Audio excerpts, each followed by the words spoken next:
I would like to start off today by acknowledging, first of all, that I'm here with Dr. Eileen de Villa, our Chief Medical Officer of Health, and Councillor Paul Ainsley, who's the local councillor in this area. And we've got many representatives of the Scarborough Health Network who are doing such a wonderful job as our partners on the ongoing vaccination campaign and many other aspects of public health and delivery of healthcare to people in Scarborough.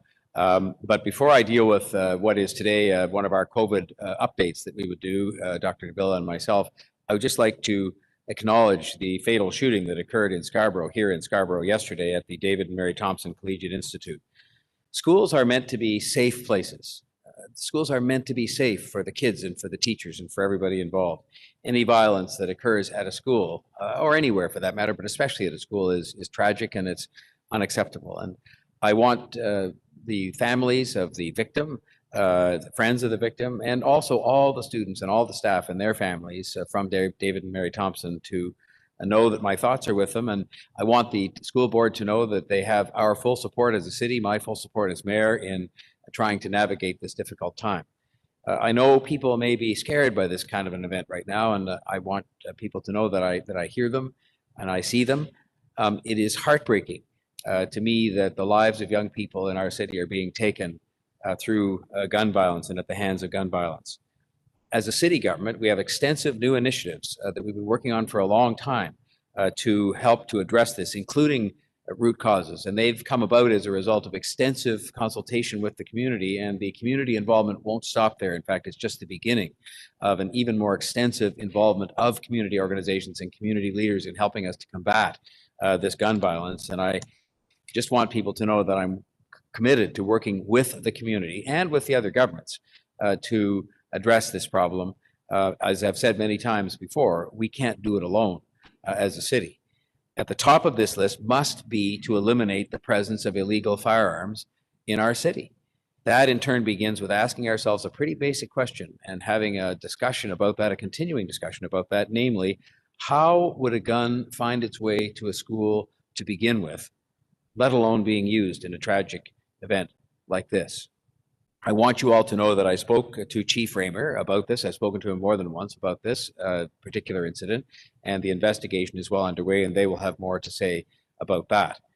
Chief Raymer has made it clear to me, though, from the very beginning of this terrible tragedy, that no stone will be left unturned in the investigation and in bringing those appropriate to justice, and in looking at that question that he and I are discussing on virtually a continuous basis, which is how do we reduce the presence of these firearms in our city? How best can we do that?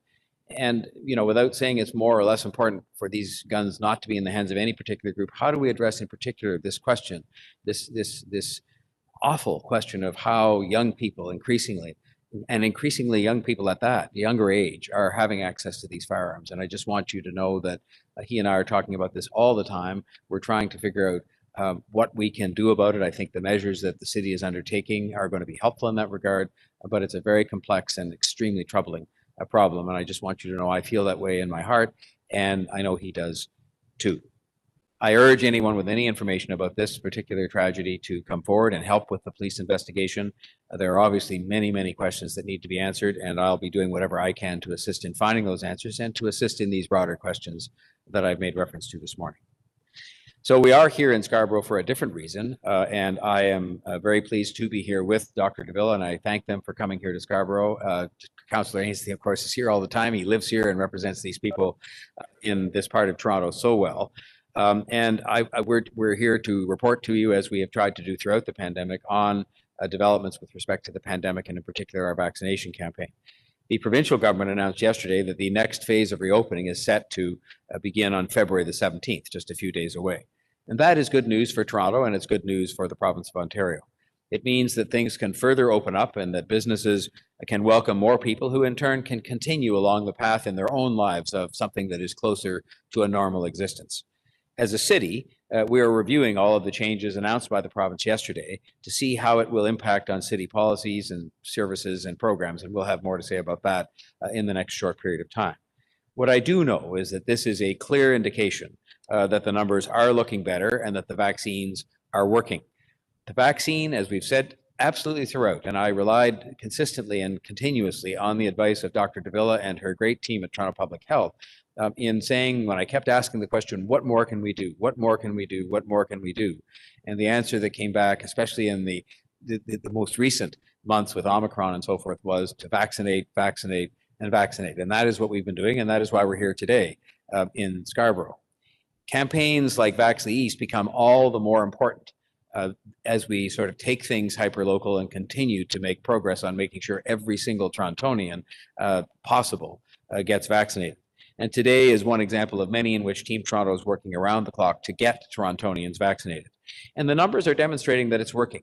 91% of residents 12 plus have their first dose, and over 88% of residents 12 plus have their second dose. This has been steady progress week after week after week, and it is numbers that we're posting that are competitive with any in any major city in the world. When it comes to third doses, the good news continues. More than 62% of residents in the city of Toronto have their third shot, and this is a strong increase, up 25% since Christmas time. 25% increase in those numbers over that period of time.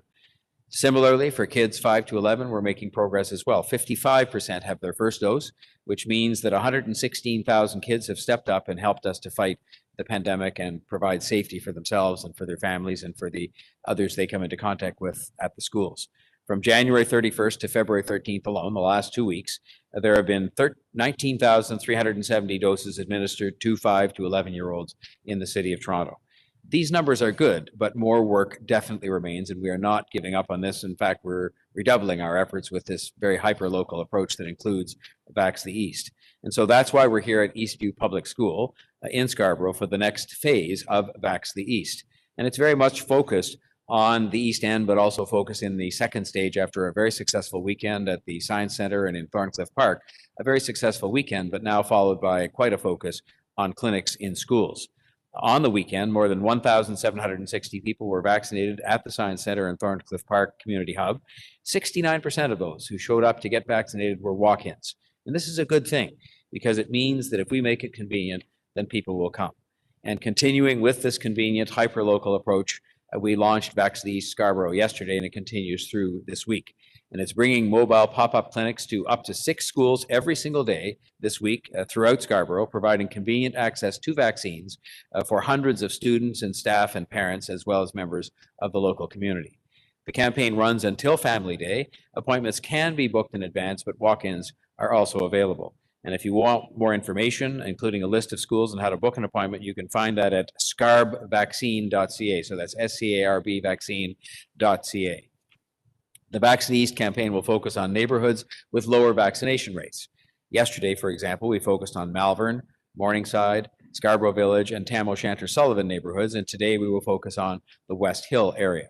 And despite this continued progress, we've had some neighborhoods that have fallen behind, and there's been an absolute resolve on the part of Dr. Davila, Councillor Cressy, the chair of the Board of Health, myself, and the other leadership team at the city in terms of our vaccination campaign, that we are determined to see that no neighborhood, no person is left behind, and that it's up to us to take the steps that we're taking, including the hyper-local clinics, including our ambassadors who are out knocking on doors, every step we can take to make sure that no one is left behind. And so that is what we'll continue to work on. In that regard, we've sent out voice messages with vaccine and Vax the East clinic information to thousands of households identified by Toronto Public Health as being eligible for a vaccination.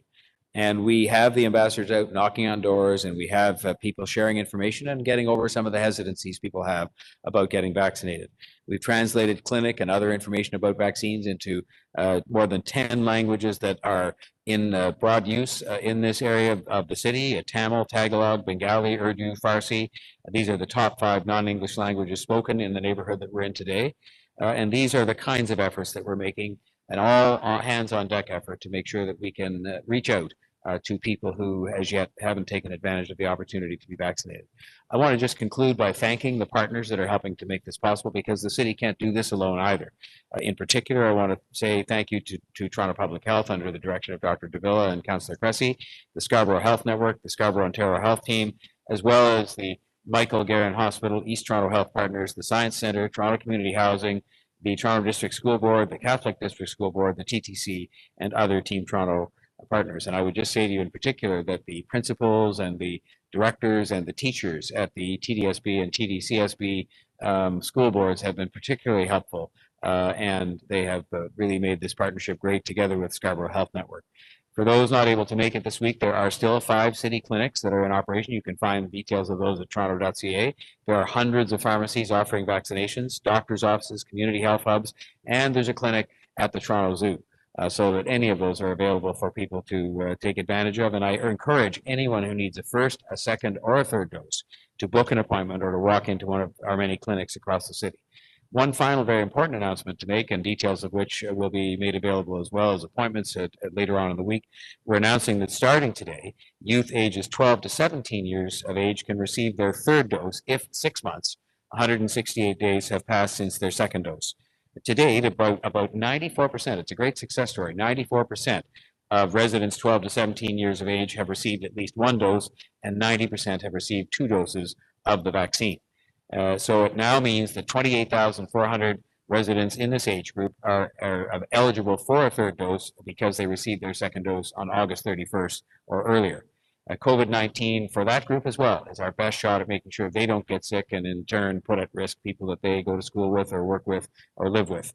And so I want to thank everybody that is stepping forward to get vaccinated of all age groups, and to again remind them this is the best weapon we have to continue the great progress we're making on getting back to a life that approaches normal after such a long time when people have made so many sacrifices. And on that note, I would ask Dr. Davila to come forward and offer her update for today. We're just going to take a little bit of a pause. We're having an IT issue, so give us 1 second.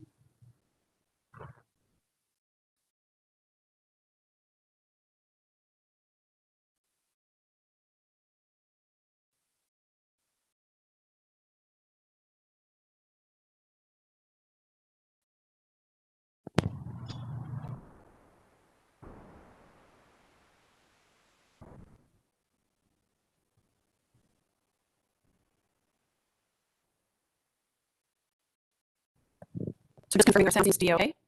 Thank you. And thank you, Mayor Tory.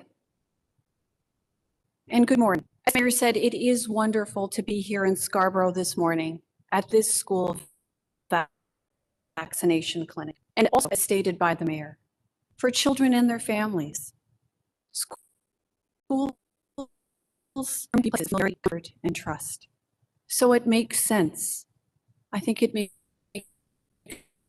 good sense to students and their families right here. COVID-19 vaccines are safe and effective and provide essential protection, which extends to the child's household and the entire community. While children are less likely to get really sick from COVID-19, can still develop serious complications from a COVID-19 infection. As a result of the emergence of the Omicron variant in December 2021, Toronto hospitalization rates in children and youth aged 0 to 17 years were higher than any other time in the pandemic, peaking in early January of this year. Kids who have really mild initial infections that don't require hospitalization can end up experiencing long-term effects, which can impact multiple parts of the body, including the heart, the lungs, the brain, and the eyes. These are rare, but they're serious and can require hospitalization and may even require an ICU stay. And even if kids don't show symptoms of COVID-19, they can still spread the virus to members of their family and to others in their lives. Children exposed to the COVID-19 virus who are vaccinated are likely to get infected, and so are more likely to be able to continue attending school and to participate in other activities without disruption. Yesterday, as the mayor just said, the province announced that all youth aged 12 to 17 who received a second dose of vaccine at least 168 days ago will now be able to receive the benefits of a third dose of vaccine. Initial data show that COVID-19 boosters help broaden and strengthen against COVID-19, including the Omicron variant. If you have questions about vaccines for you or your children, I encourage you to speak to a knowledgeable healthcare provider whom you trust, who can help you make decisions about your family's health. As Vax East continues this week, I encourage every Scarborough resident who has questions about vaccines, whether for children or for adults, to call their primary care provider or use our network VaxFax service, bringing vaccines to where children live, study, and play, like our Team Toronto partners are doing today, right here in Scarborough, is key to ensuring every child and their family members have access to COVID-19 vaccines. Now is an ideal time for parents and their children to receive vaccines if they have yet to do so. It's the best protection available against COVID-19. It's the best protection for them, for their friends, for their families, and for our community. So with that, I'll wrap up my remarks and I'll turn it over to moderate the questions.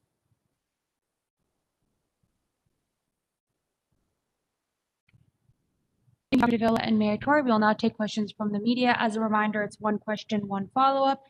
When we say your name, first up, we have Christina Tanalia from CP24. Go ahead, Christina. Oh, Christina. So next up, we have David Ryder from the Star. Go ahead, David. Good morning, both. First question, I think, is for both Mayor Tory and Dr. Davila, that there seems to be a push to get rid of the remaining restrictions and vaccination mandates, including like the ones we have for city employees coming from the provincial government. I'm hoping you can comment, is Toronto kind of in line with what the Premier is saying as far as the timetable? I mean, there's talk about March 1st, not having to need vaccination mandates, or are there some protections here that we're going to need longer than the rest of the province? So why don't I start, David, and then I'll turn it over to Mayor Tory to add his comments. As you've heard me say before, you know, my perspective on this, we've actually seen significant improvements in our current situation as far as our COVID-19 circumstances are concerned. Just going over today, our figures, the numbers, how the COVID-19 epidemiology looks in the city at this point in time, we are certainly seeing signs of improvement. We realize that case counts are not fully reflective of what's actually or completely happening in the community, but certainly are seeing improvement there. Percent positivity is going down. We're seeing a decrease in hospitalizations and ICU admission, and are certainly positive signs in respect of our wastewater signals as well. Also, I would note the fact that we're seeing a declining number of outbreaks in the various city settings around the city. So many features that are moving us towards taking a more focused approach and using the tools that we have available with vaccines and other self-protection measures to help support the rest of the way through the COVID-19 pandemic. When it comes to the city policy, as the mayor mentioned, it is something that is absolutely being looked at this point in time, with the provincial announcement having been made yesterday. And my sense is that we will have more to say on this in the days to come, but certainly are looking forward to, what I describe as an era of optimism, and of course continuing our work to accelerate vaccine as much as we can, recognize benefit for our entire community and for us as individuals. So I'll turn it over to the mayor, see if he has anything further to add. Well, I can't add much except to say this. There is a suite of issues arising out of continued progress, cautious optimism that Dr. Davila has, which I share, which includes the reopening of city buildings to more normal. This includes how we handle the question of how, as we go forward, people can be admitted to the other different facilities across the city, and other items such as the vaccine mandate. And all of these are under action on a daily basis, relying, as we have throughout, on professional advice to make sure that we do the right thing in the right way at the right time. And that I expect we will more to say complete this analysis in the coming days with respect to our go forward approach. Thank you. My second question is just, I'm hoping maybe Dr. Davila can elaborate a bit on that. We haven't seen any updated COVID figures for about a week now. You mentioned wastewater and some others. I guess I'm just hoping you can put it in context a little more as to how well we're doing compared to the peak, which I think was in late January. Like, are we back to where we were before Omicron hit, or how exactly where are we at in Toronto? So overall, I would say not quite there, David, but certainly seeing improvements. So looking at our case counts, a significant drop relative to what we saw 2 weeks ago. I know that here in the city, our daily case average was in the range of about 300 over the last couple of days, 300 new cases per day over the last few days. Our percent positivity has now dropped in the 10% range. We were in the 30% range or above 30% just a few short weeks ago. And looking today at the number of active confirmed outbreaks that are happening at different settings of the city, we were well into the hundreds a few weeks ago, now decidedly below 100. I looked at the last data from yesterday. It was 81 if I've got the numbers correct. If not, it's very close to that range. So we are seeing definite signs of improvement, David, and I think that this is a result of all the concerted efforts that have been made thus far, certainly by us, by our Team Toronto vaccination partners, and by, frankly, the people of Toronto who have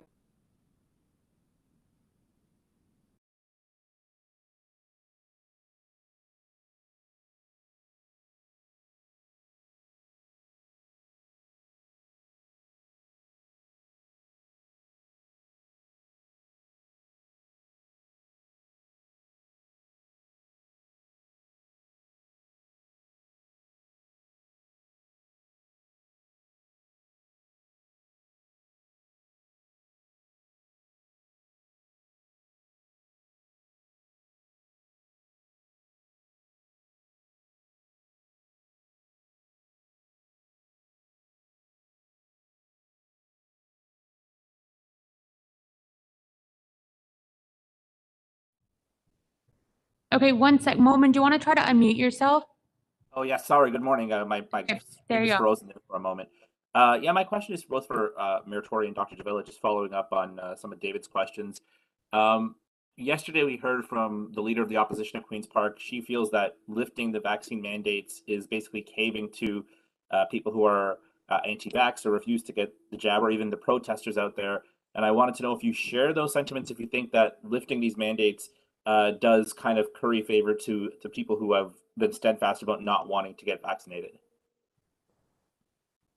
So Mobin, why don't I start? I will say this, as I mentioned in response to David's question, actually what we have seen over the last several weeks is an improvement in respect of our COVID-19 situation.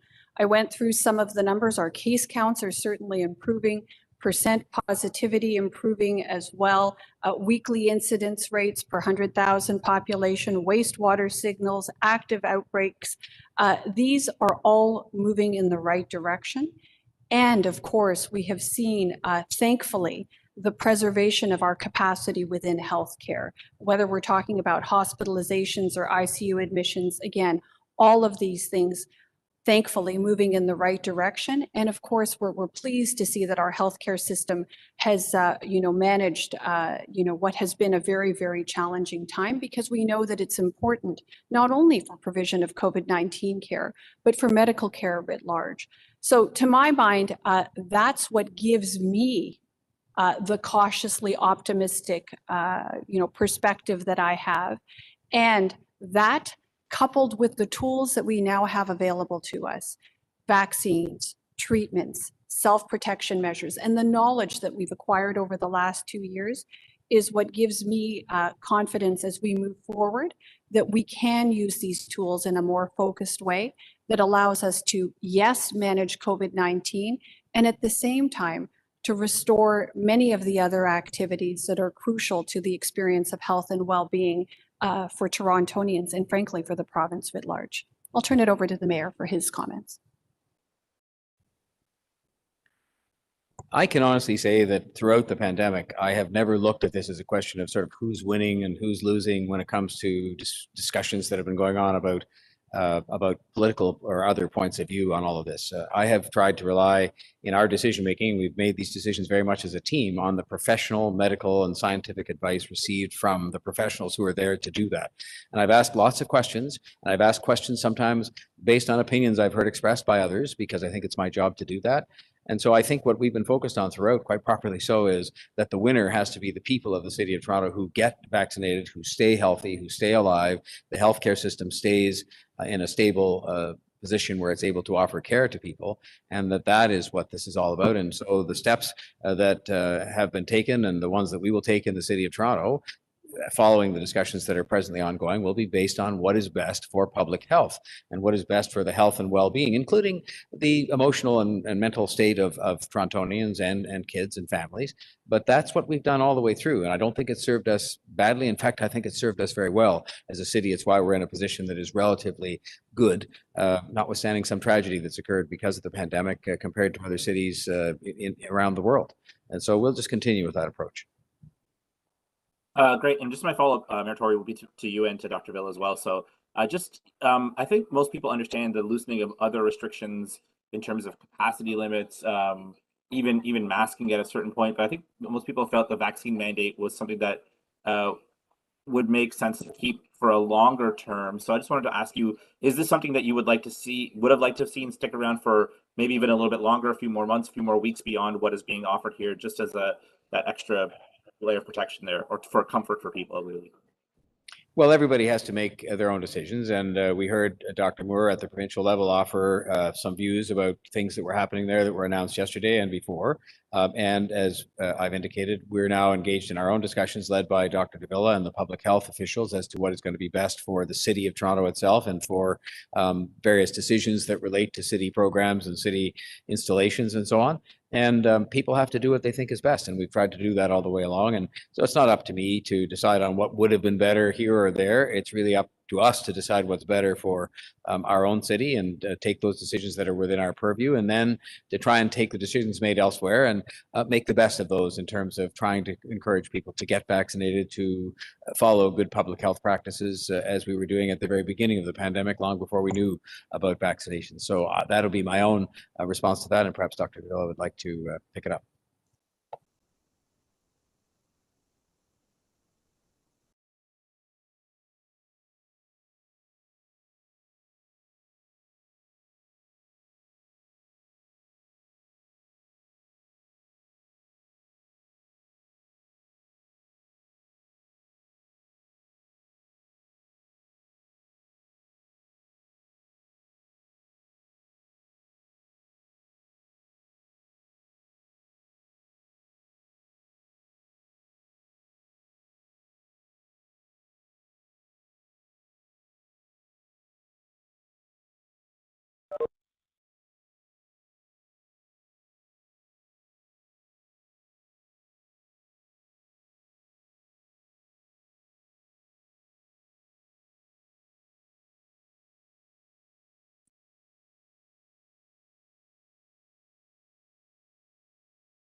if you want, Michael, you can just email me if you do have any questions. So that's it. That's the last of the questions. Thank you, everybody. Have a great day.